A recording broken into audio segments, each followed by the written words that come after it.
ಕಳೆದ ಸಲ ಮೊದಲನೇ ಬಾರಿಗೆ ಶಾಸಕನಾಗಿ ಆಯ್ಕೆ ಆಗಿ ಬಂದಾಗ ತಾವು ಅವಕಾಶ ಮಾಡಿಕೊಟ್ರಿ ಅಧ್ಯಕ್ಷರೇ.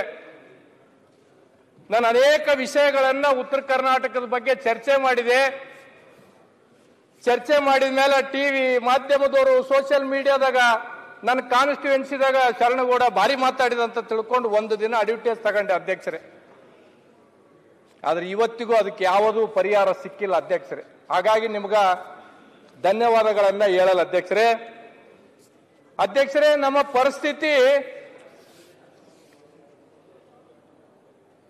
ಇವತ್ತು ಈ ಭಾಗದಾಗ ಯಾಕ ಅಧಿವೇಶನ ಮಾಡ್ತದಂಬೋದು ಮೊದಲು ಸರ್ಕಾರ ನಮ್ಗೆ ಉತ್ತರ ಕೊಡ್ಬೇಕಾಗ್ತದೆ. ಈ ಮೂಗಿಗೆ ತುಪ್ಪ ಹಚ್ಚಿ ಅನ್ಪತ್ತ ನಾಲಿಗಳಿಂದ ಹತ್ತಂಗಿಲ್ಲ ಅಧ್ಯಕ್ಷರೇ. ಈ ಕೆಲಸನೇ ಅನ್ಪತ್ತಂದ್ರೆ ಇವತ್ತು ಎಲ್ಲ ಅಧ್ಯಕ್ಷರೇ ದಯಮಾಡಿ ಅಧ್ಯಕ್ಷರೇ ಸಬ್ಜೆಕ್ಟೇ ಮಾತಾಡ್ತೀನಿ. ಇವತ್ತು ಸರ್ಕಾರಕ್ಕೆ ಅನುದಾನ ಕೇಳಂಗಿಲ್ಲ, ನಮ್ ಜಿಲ್ಲೆಗೆ ಅನುದಾನ ಕೇಳಂಗಿಲ್ಲ, ನನ್ನ ಕ್ಷೇತ್ರಕ್ಕೆ ಅನುದಾನ ಕೇಳಂಗಿಲ್ಲ. ನನ್ನ ಭಾಗದಾಗ ಇರ್ತಕ್ಕಂಥ ಪರಿಸ್ಥಿತಿಗಳನ್ನ ಮಾತ್ರ ಹೇಳ್ತೀನಿ. ಅಲ್ಲಿಗೆ ಬರ್ತಾ ಇದ್ದೀನಿ. ದಯಮಾಡಿ ಅಧ್ಯಕ್ಷ ಸಬ್ಜೆಕ್ಟ್ ಮಾತಾಡಂದ್ರೆ ಮಾತಾಡ್ತೀನಿ, ಬೇಡ ಅಂದ್ರೆ ಕೂಡ್ತೀನಿ ಅಧ್ಯಕ್ಷ. ನೇರವಾಗಿ ಸಬ್ಜೆಕ್ಟ್ ಬರ್ರಿ. ಸಬ್ಜೆಕ್ಟ್ಗೆ ಬರ್ತಾ ಇದ್ದೀನಿ ಅಧ್ಯಕ್ಷರೇ, ಸಬ್ಜೆಕ್ಟ್ಗೆ ಬರ್ತಾ ಇದ್ದೀನಿ. ಬರ್ರಿ ಬರ್ರಿ, ಮಾತಾಡಂದ್ರೆ ಮಾತಾಡ್ತೀನಿ, ಬೇಡ ಅಂದ್ರೆ ಮಾತಾಡ್ರಿ. ಸಬ್ಜೆಕ್ಟಿಗೆ ಬರ್ರಿ, ಸಬ್ಜೆಕ್ಟ್ಗೆ ಬರ್ತಾ ಇದ್ದೀನಿ. ಆಯ್ತು ಹೇಳ್ರಿ.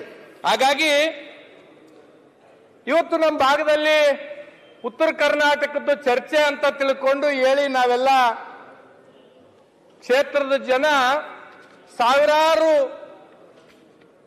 ಅವರ ದುಃಖ ಬವಣೆಗಳನ್ನ ನಮಗೆ ತಂದುಕೊಡ್ತಾರೆ. ನಾವಿಲ್ಲಿ ಬಂದು ಕೇಳ್ಬೇಕು. 8 ದಿನ ಆಯ್ತು ಅಧ್ಯಕ್ಷರು, ಇವತ್ತಿಗೂ ನಾನು ಇನ್ನೂ ಒಂದು ಚರ್ಚೆ ಮಾಡಲಿಲ್ಲ. ಇವತ್ತಿಲ್ಲಿ ಚರ್ಚೆ ಮಾಡಿರ್ತಕ್ಕಂಥದ್ದು ಎಷ್ಟು ಕಾರ್ಯರೂಪಕ್ಕೆ ಬರುತ್ತೆ ಅದರ ದಯಮಾಡಿ ಇದು ಸದನ ಮುಗಿದ ಮೇಲೆ ಆದರೂ ಸರ್ಕಾರ ಇದ್ರ ಬಗ್ಗೆ ಗಂಭೀರವಾಗಿ ಚರ್ಚೆ ಮಾಡಬೇಕಾಗುತ್ತೆ. ನಾನು ಒಂದನ್ನು ಅಧ್ಯಕ್ಷರೇ ತೀರ್ಮಾನ ಮಾಡಿರ್ತಕ್ಕಂಥದ್ದಿದೆ. ಮುಂದಿನ ಅಧಿವೇಶನದಲ್ಲಿ ಉತ್ತರ ಕರ್ನಾಟಕದವ್ರು 91 ಜನ ಇದ್ದೀವಿ. 91 ಜನನೇ ಇಲ್ಲಿ ಕೂತಿಲ್ಲ ಚರ್ಚೆಗೆ. 41 ಜನ ಕಲ್ಯಾಣ ಕರ್ನಾಟಕದ ಪುಣ್ಯಾತ್ಮರು ಬಂದಿವಿ, 50 ಜನ ಕಿತ್ತೂರು ಕರ್ನಾಟಕದ ಪುಣ್ಯಾತ್ಮರು ಬಂದಿವಿ. 90 ಜನನೂ ನಾವಿಲ್ಲ ಚರ್ಚೆಗೆ. ಹಾಗಾಗಿ ಅಧ್ಯಕ್ಷರೇ, ಮುಂದಿನ ಸಲ ಅಧಿವೇಶನದಲ್ಲಿ ಸರ್ಕಾರ 20-25 ಕೋಟಿ ಅಂತ ಹೇಳ್ತಾ ಇದೆ. ನಾನು ತೀರ್ಮಾನ ಮಾಡೀನಿ ಅಧ್ಯಕ್ಷರೇ, ಮುಂದಿನ ಸಲ ಅಧಿವೇಶನಕ್ಕೆ ನಾನು ಬರ್ತೀನಿ. ಸರ್ಕಾರದ ಅಕಾಮಡೇಷನ್ ನಾನು ತಗಂಗಿಲ್ಲ, ಸರ್ಕಾರದ ಒಂದು ಕಪ್ ಕಾಫಿನೂ ನಾನು ಕುಡಿಯಂಗಿಲ್ಲ. ನಂದು ನಾನು ಬರ್ತೀನಿ, ನಂದು ನಾನು ಇರ್ತೀನಿ, ನಂದು ನಾನು ಉಂಡು ಕೇವಲ ಮಾತಾಡಿ ಹೋಗ್ತೀನಿ. ಯಾಕಂದ್ರೆ ಇಲ್ಲಿ ಏನು ಆಗಂಗಿಲ್ಲ ಅಂತ ಗೊತ್ತಾಗಿದೆ ಅಧ್ಯಕ್ಷರೇ. ನನಗೆ ಮೊದಲು ಬಾರಿ ಶಾಸಕರಾಗಿ ಆಯ್ಕೆ ಆಗಿ ಬಂದೀವಿ ಅಧ್ಯಕ್ಷರೇ. ಜನಕ್ಕೆ ಏನೇನೋ ಕನಸುಗಳು ಹೇಳಿ ಬಂದೀವಿ ನಾವು. ನಿಮ್ ಊರಿಗೆ ಅದು ಮಾಡ್ತೀವಿ, ನಿಮ್ ತಾಂಡಕ್ಕೆ ಇದು ಮಾಡ್ತೀವಿ, ನಿಮ್ ಗ್ರಾಮಕ್ಕೆ ಇದು ಮಾಡ್ತೀವಿ ಅಂತ ತಿಳ್ಕೊಂಡು ನಾವೇನು ಮಾಡಕ್ ಆಗ್ಲಾರ್ದ ಪರಿಸ್ಥಿತಿಗೆ ಇವತ್ತಿಲ್ಲಿ ಬಂದು ನಿಂತಿರ್ತಕ್ಕಂಥದ್ದಿದೆ. ನಾನು ಇವತ್ತು ನನ್ನ ಭಾಷಣ ಮುಗಿಯವರೆಗೂ ಅಧ್ಯಕ್ಷರೇ ನಾನು ಯಾವ್ದು ಅನುದಾನ ಕೇಳಂಗಿಲ್ಲ, ನನಗಿದು ಕೊಡ ಅಂತ ನಾನು ಕೇಳಂಗಿಲ್ಲ. ವಾಸ್ತವಾಂಶಗಳನ್ನ ಮಾತ್ರ ಕೆಲವು ವಿಚಾರಗಳನ್ನ ಹೇಳ್ತೀನಿ. ಅದಕ್ಕೆ ಹೇಳಿದ್ದು ಇವತ್ತು ಮಾತಾಡಿದ್ದು ಟಿವಿ ಪೇಪರ್ದಾಗ ಹೇಳ್ತಾರ, ಕ್ಷೇತ್ರದಾಗ ಸ್ಟೇಟಸ್ ಇಡ್ತಾರ, ನನ್ನ ಓ ಅಂತ ತಿಳ್ಕೊಂಡು ಇವತ್ತೊಂದೇ ದಿನ ಹೀರೋ ಆಗ್ತೀನಿ ನಾನು ಅಷ್ಟೇ. ಮತ್ತು 1 ವರ್ಷ ಆದ್ಮೇಲೆ ಇವತ್ತು ಬೆಳಿಗ್ಗೆ ಬರುವಾಗ ಏರ್ಪೋರ್ಟ್ನಾಗ ಒಬ್ಬ IAS ಅಧಿಕಾರಿ ಹೆಸರು ಹೇಳೋದು ಬೇಡ ಅಧ್ಯಕ್ಷರೇ.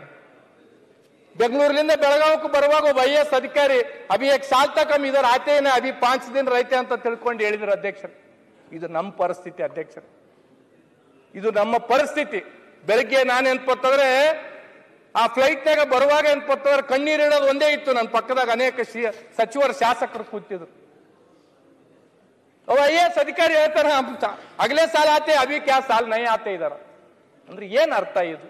ಇಲ್ಲೆಲ್ಲ ಹೇಳ್ತಾರೆ ಅಧ್ಯಕ್ಷರೇ, ಬೆಳಗಾವಿ ಸೆಷನ್ ಶಾಸಕರು ಸಚಿವರ ಆತಿಥ್ಯ ಹೆಸರಲ್ಲಿ ಅಧಿಕಾರಿಗಳಿಂದ ಹಣ ವಸೂಲಿ ದಂಧೆ.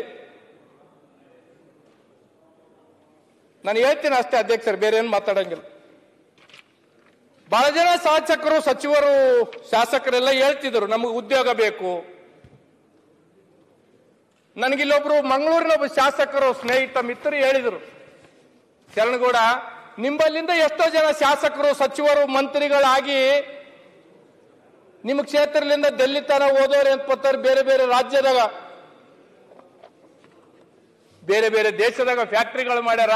ಅದಕ್ಕೆ ನೀವು ಹಿಂದುಳಿದ್ರು ನಿಮ್ಮ ಭಾಗದಾಗಿರ್ತಕ್ಕಂಥ ಶ್ರೀಮಂತರು ಸಚಿವರು ಶಾಸಕರು ನೀವೇ ಹೇಳಿ ಕೈಗಾರಿಕೆಗಳು ಮಾಡ್ಕೊಂಡ್ರೆ ನಂಬಲ್ಲಿ ಯಾರು ನೀವು ದುಡಿಯೋದು ಬರೋದು ಬೇಕಾಗಿಲ್ಲ ಅಂತ ಹೇಳಿದ್ರು. ಸತ್ಯವಾದ ಮಾತು ಅಧ್ಯಕ್ಷರೇ ಇದು. ಇವತ್ತು ಇಡೀ ಕಲ್ಯಾಣ ಕರ್ನಾಟಕದಾಗ, ಉತ್ತರ ಕರ್ನಾಟಕದಾಗ ಎಲ್ಲಾ ಕಡೆನೂ ಫ್ಯಾಕ್ಟರಿಗಳು ಕೊಟ್ಟರು. ಕೈಗಾರಿಕಾ ಸಚಿವರು ಎಂ.ಬಿ. ಪಾಟೀಲ್ ಅವರು ಇಲ್ಲ. ನ್ಯೂಸ್ ಫಸ್ಟ್ ನಿರ್ಭೀತಿಯಿಂದ ನಿಮ್ಮ ಪರವಾಗಿ.